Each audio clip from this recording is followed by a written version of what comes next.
ఆ రోజు ఎంత తప్పు చేశానని చెప్పి ఈ రోజు కూడా ఫీల్ అవుతున్నా. గతంలో ఈ బజాజ్, ఐడిఎఫ్సి మీకు తెలిసే ఉంటది, ఈ పర్సనల్ లోన్స్ అని ఇందులో ఫోన్లని వస్తువులని చెప్పి తీసుకుంటా ఉంటాం కదా. ఫస్ట్ కొద్ది సంవత్సరాల క్రితం మా అమ్మ టీవీ కావాలి, ఇంట్లో టీవీ లేదు అని చెప్పి అడిగితే అప్పుడు ఆ బజాజ్ అంటే ఏంటి, ఐడిఎఫ్సి అంటే ఏంటో కూడా తెలియదు. వెళ్ళి కనుక్కొని బజాజ్ లో టీవీ కొన్నాను. టీవీ కొని కొంచెం డౌన్ పేమెంట్ కట్టి ఒక 10,000 ఎంతో, మిగతాది నెలకి ఎంత అని చెప్పి పెట్టుకొని మా అమ్మకు వచ్చేటువంటి పెన్షన్ లో కొంచెం డబ్బులు ఆ టీవీకి కడుతూ అలా ఆ టీవీది కంప్లీట్ చేశాను. ఆ టీవీది కంప్లీట్ చేసినప్పుడు అది అవ్వంగానే ఫోన్లు రావటం నాకు మొదలయ్యాయి. బజాజ్ కంపెనీ నుంచి మీ పేరు మీద పర్సనల్ లోన్ వచ్చిందండి, ₹1,00,000 మీరు తీసుకుంటారా అని చెప్పి. ఆ తర్వాత ఎట్ సేమ్ టైం ఐడిఎఫ్సి లో కూడా ఇదిగోండి ఇక్కడ కనిపిస్తున్నటువంటి ఈ ల్యాప్టాప్ ని తీసుకున్నాను. కొంచెం డౌన్ పేమెంట్ కట్టి నెలకు కొంచెం కట్టుకుంటూ అది కంప్లీట్ అయింది.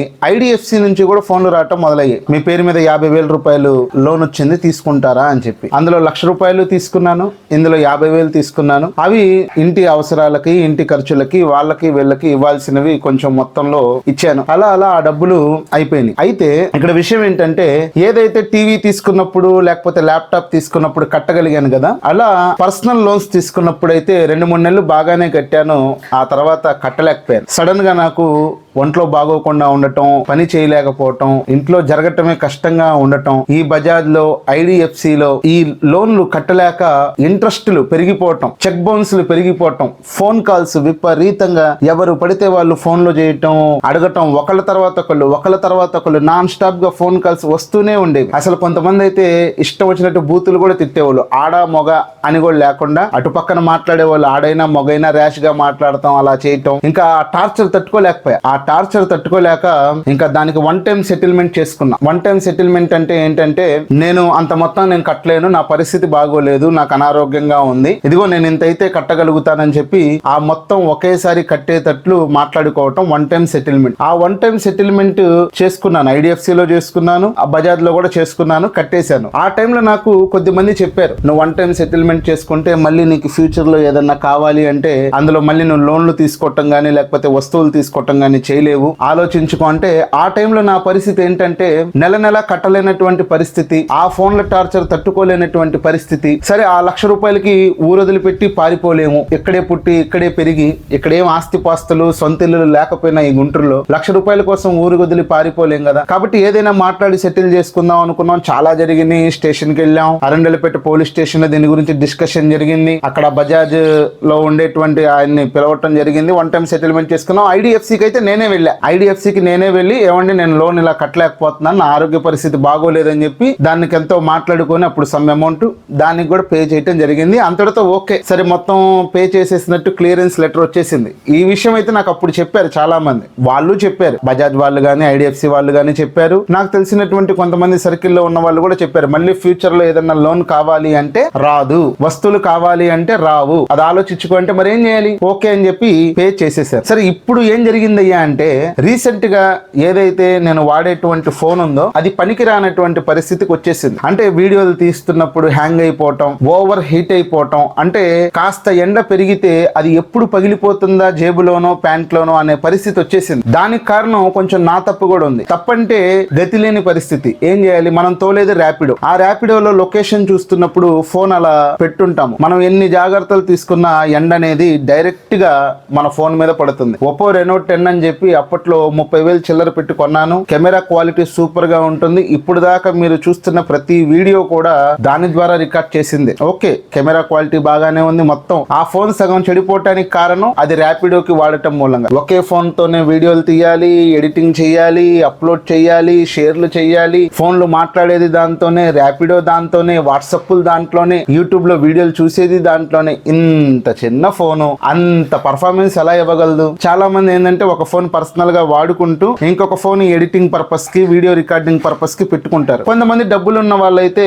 డబ్బులు లేకపోయినా ఆ ఫైనాన్స్ లో గట్రా ఐఫోన్లు ప్రో మ్యాక్స్ లు తీసుకుంటారు. ఐఫోన్లు ప్రో మ్యాక్స్ లో తీసుకునే ఓపిక లేదు, లేకపోతే రెండో ఫోన్ మెయింటైన్ చేసే ఓపిక లేదు. సరే ఈ ఫోన్ ఇప్పుడు మనకి హ్యాండ్ ఇచ్చేస్తుంది, మరి మనం ప్రమోషన్స్ తీస్తే మనకు ₹1 డబ్బులు వస్తాయి, ఆటో బాడిగలు కూడా అంతంత మాత్రం ఉన్నాయి, మరి ఏం చేయాలి అని చెప్పి ఆలోచించి సరే ఒక ఫోన్ తీసుకుందాం అని చెప్పి మా ఇంట్లో మా ఆవిడ నేను డిసైడ్ అయ్యాం. ఫోన్ తీసుకుందాం అనే అనేసరికి ఇంకొక షాక్. ఏ ఫోన్ కూడా 30,000 40,000లో ఒక మంచి కెమెరా ఫోన్ వచ్చేటువంటి పరిస్థితి లేదు. ఆ వివో V70 అనేది చూసాము, దాని గురించి రివ్యూస్ కూడా బాగా ఉన్నాయి. అది 50,000 నుంచి 60,000 లోపు ఉంది. 8GB ర్యామ్ తో 256GB ఇంటర్నల్ స్టోరేజ్ తో 50,000 చిల్లర అన్నారు. 50,000 చిల్లర మనం ఎక్కడ కొనగలం? మన వల్ల ఎలా అవుతుంది? సరే ఫైనాన్స్ లో తీసుకుందామా, నా పేరు మీద రాదు అని చెప్పేశారు. మా ఆవిడ పేరు మీద తీసుకుందాం అంటే ఆమెకి సివిల్ లేదు కాబట్టి ఆమెకు కూడా రాదు అన్నారు. మరి ఇంకా ఎవరి పేరు మీద తీసుకోవాలి? ఎవరిని పిలిచి బాబు మాకు కాస్త మీ పేరు మీద ఇప్పించండి అయ్యా అంటే ఎవరు ఇప్పించరు. ఎవరు వాళ్ళు రిస్క్ లో పడాలనుకుంటారు. వీడు కట్టకపోతే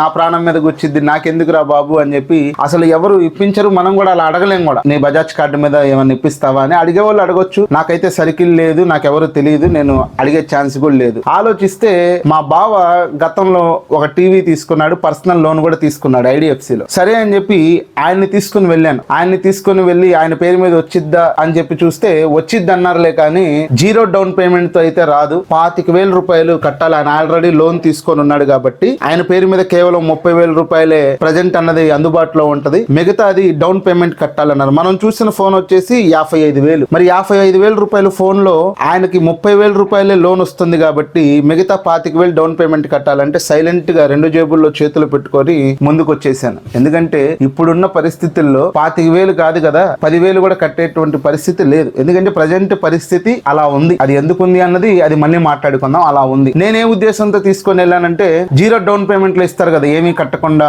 కొన్నిసార్లు అలా ఇస్తా ఉంటారు కదా, అలా ఏమన్నా ఛాన్స్ ఉందేమో మేబీ అని చెప్పి తీసుకొని వెళ్తే అక్కడ 25,000 కట్టాలి అన్నారు. ఇంకా ఆ ఫోన్ కొనాలి అనే ఆశ అడి ఆశల్లాగే మిగిలిపోయి బయటకు వచ్చేసింది. అప్పుడు అనుకున్నాను నేను, ఆ టైంలో వన్ టైం సెటిల్మెంట్ చేసినప్పుడు అప్పుడు పరిస్థితి అప్పుడు మనం ఎవరన్నా అప్పడిగితే ఇచ్చేవాళ్ళు లేరు. మన ఆరోగ్య పరిస్థితి బాగోలేదు. రూపాయి 2 రూపాయలు కాదు, 1000 కట్టాలి. ఎవరిస్తారు? ఏదో నా తిప్పలు నేను పడ్డాను, నాకు చేతనైంది నేను చేశాను, వన్ టైం సెటిల్మెంట్ చేసుకున్నాం. అందులో నుంచి బయటకు వచ్చాం. మరి ఈ రోజు అయితే ఇలా అవసరం వచ్చినప్పుడు అక్కడికి వెళ్ళినప్పుడు అరే నా పేరు మీద వస్తే బాగుండేది కదా, కనీసం మా ఇంట్లో మా వైఫ్ పేరు మీద వచ్చినా గానీ ఫ్యూచర్ లో మేము ఏదన్నా వస్తువులు తీసుకోవాలన్నా ఇప్పుడు ఏదో ఒకటి అవసరం వస్తూనే ఉంటది. ఇప్పుడు మొత్తానికి ఏమైందంటే మా పేరు మీద ఏమీ రాకుండా అయిపోయింది. మరి ఫ్యూచర్ లో అయినా నా పేరు మీద అయితే రాదు. మరి మా ఆవిడ పేరు మీద ఏమన్నా వచ్చే ఛాన్సెస్ ఏమన్నా ఉన్నాయేమో సిబిల్ పెరిగిన తర్వాత చూడాలి. మరి ఆ సిబిల్ ఎప్పటికి పెరుగుతుందో ఎలా పెరుగుతుందో అయితే తెలియదు. మొత్తానికైతే ఫోన్ లేక చాలా ఇబ్బంది పడుతున్నా. ఎందుకంటే మనం తీసేది వీడియోస్ కంటెంట్ మీద ఫోకస్ చేద్దాం, యూట్యూబ్ లో లాంగ్ వీడియోస్ తీద్దాం. యూట్యూబ్ లో లాంగ్ వీడియోస్ తీసి ఛానల్ మానిటైజేషన్ అయితే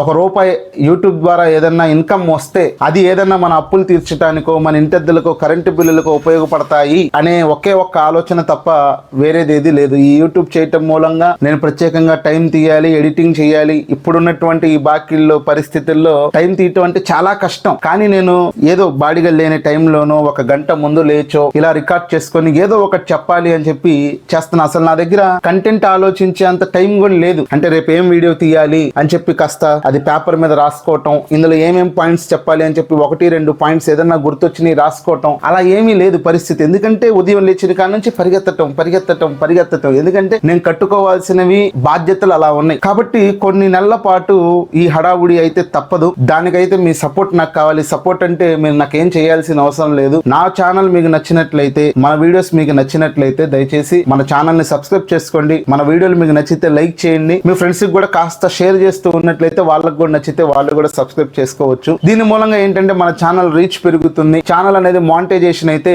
మీరు వీడియోస్ చూడటం ద్వారా నాకు హెల్ప్ చేసినటువంటి వాళ్ళు అవుతారు. కాబట్టి మీ తరపు నుంచి ఈ హెల్ప్ నాకు దొరుకుతుంది అనుకుంటున్నాను. మరి ఫ్యూచర్ లో ఆ 20,000 25,000 ఒకవేళ రెడీ అయితే అప్పుడు మా భావాన్ని తీసుకొని వెళ్ళి ఆ టైంలో ఏ మోడల్ బాగుంటుందో మరి మనం కొనేటప్పటికి అది ఎన్ని నెలలు అవుతుందో తెలియనటువంటి విషయం. కాబట్టి అప్పుడు మోడల్ ని బట్టి మనకు మెయిన్ కెమెరా బాగుండాలి. ఒకవేళ ఆ టైం వస్తే ఖచ్చితంగా అది కూడా మీకు నేను అప్డేట్ ఇస్తాను. ఇప్పుడైతే మన ఛానల్ ని సబ్స్క్రైబ్ చేయండి. ఫేస్బుక్ లో కూడా మనం ఉన్నాం, ఇన్స్టాగ్రామ్ లో కూడా మనం ఉన్నాం. అందులో షార్ట్ వీడియోస్ పెడుతూ ఉంటాను, సేమ్ నేమ్ తో ఉంటాను. ఒకవేళ మీరు అందులో కూడా యాక్టివ్ గా ఉంటే అక్కడ కూడా మీరు ఫాలో అవ్వండి. మొత్తానికి ఈ వీడియోకి అయితే ఇంతే మ్యాటర్. మీకు మంచి కంటెంట్ ఇవ్వడానికి ట్రై చేస్తాను. త్వరలో ఇంకో ఛానల్ కూడా స్టార్ట్ చేస్తున్నాను. ఆ ఛానల్ గురించి కూడా నేను మీకు అప్డేట్ ఇస్తాను. మరి ఈ వీడియో మీకు ఎలా అనిపించిందో కామెంట్ చేయండి. ఒకవేళ మీకు కూడా ఇలాంటి ఏదైనా లోన్ తీసుకొని కట్టలేక ఇబ్బంది పడినటువంటి సందర్భాలు ఉంటే ఎలా ఫేస్ చేయాలో ఆ టైంలో నాకు వచ్చినటువంటి ఫోన్ కాల్స్ అంటే మీకు నేను జస్ట్ ఇంట్రడక్షన్ సింపుల్ గా చెప్పాను, పాయింట్లు లోతుగా చెప్పాలా. అంటే అప్పుడు నేను పడినటువంటి మెంటల్ ప్రెజర్ ఏంటి, ఆ వన్ టైం సెటిల్మెంట్ నేను ఎలా చేసుకున్నాను ఏంటి, ఇవన్నీ కూడా